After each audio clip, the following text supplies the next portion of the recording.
So as a way to help launch our Science Day, we've brought in a very special guest from New York City. His name is Dr. Dan Heischman. He's a good friend of mine. He works with independent schools all over the country, and we're so lucky that he's in the Bay Area just today. Let's give a big, warm welcome to Dan.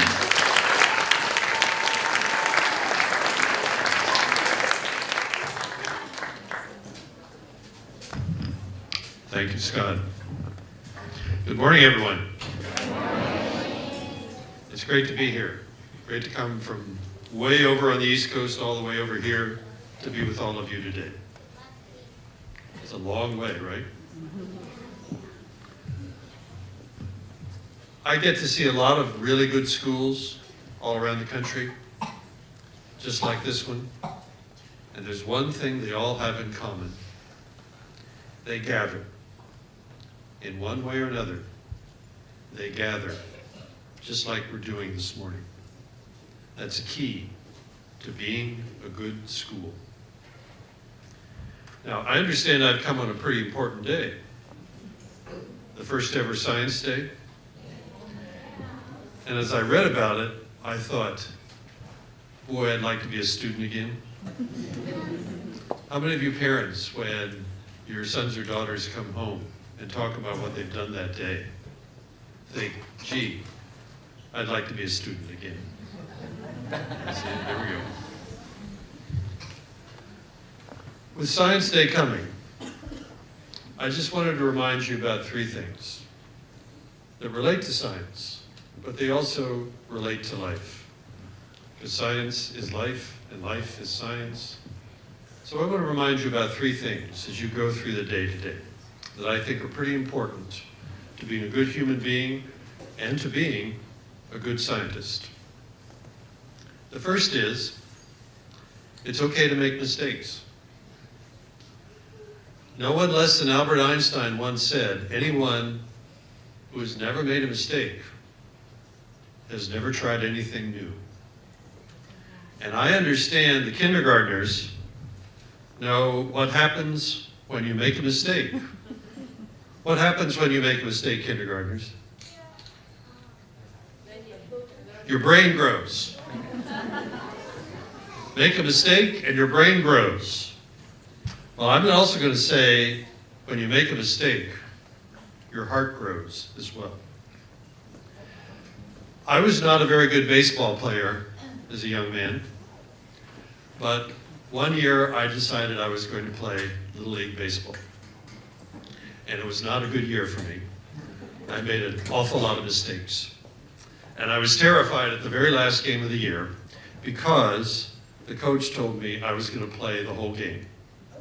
Lots of the good players were gone by the end of the season, so I had to play the whole game. And I was not looking forward to that because I knew I was not very good at that. And that meant 3 or 4 times at bat. And the first time, all I did, I was so scared, and I knew the pitcher and I was scared of him. All I did was just stand there as the balls went through, strike 1, strike 2, strike 3.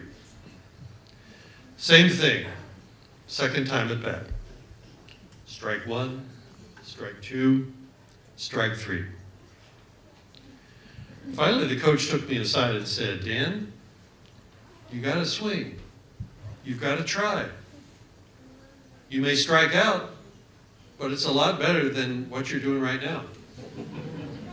So, I went to bat the third time, swung 3 times, each time I missed. Strike 1, strike 2, strike 3. But something happened the 4th time. I actually hit a base hit. And that's because I was willing to make a mistake. And I learned from making mistakes.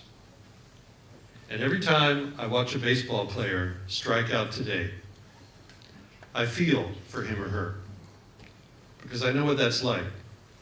So mistakes not only expand our mind, they expand our heart. Second thing I want you to think about today is the importance of teamwork.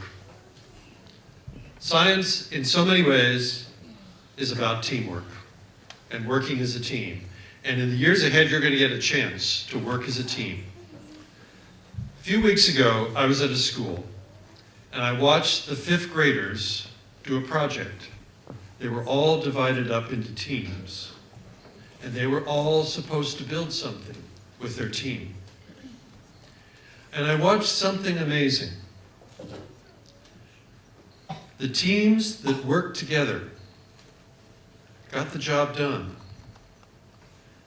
But the teams that were so busy comparing what they were doing to what the others were doing didn't get the job done. They were too busy not working with the team and wondering how they were getting along in relation to the others. So let me remind you of the importance of working in a team and as a team as you do science. And lastly, we're all learners. We never stop learning.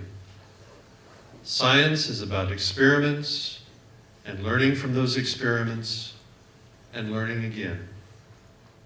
We never stop learning. Any of you play the cello?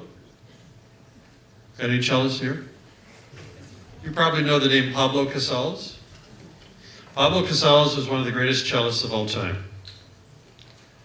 And he was asked into his 83rd year and many, many years of playing the cello, world-renowned, why he kept practicing 4 or 5 hours a day.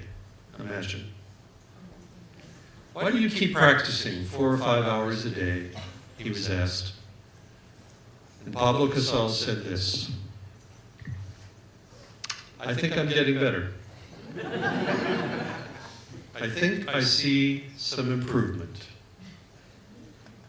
I think I'm getting better. I think I'm seeing some improvement.